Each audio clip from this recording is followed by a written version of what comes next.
Complaining about one's workload is pretty common, I would say, but I feel like we've reached a stage beyond complaining. Burnout has become the mental illness of the 21st century. I feel like it went from a condition that we would hear about every now and then to something that is really part of our lives because we know friends or family members who burn out. Burnout has become an essential part of our lives, something we're confronted with all the time. It doesn't matter if you're Gen Z, Millennial, Gen X or Boomer.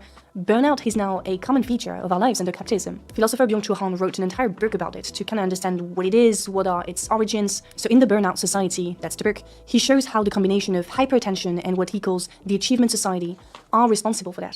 So let's start with hyperattention. And yes, I did write my script on paper, and I feel very cool for doing it.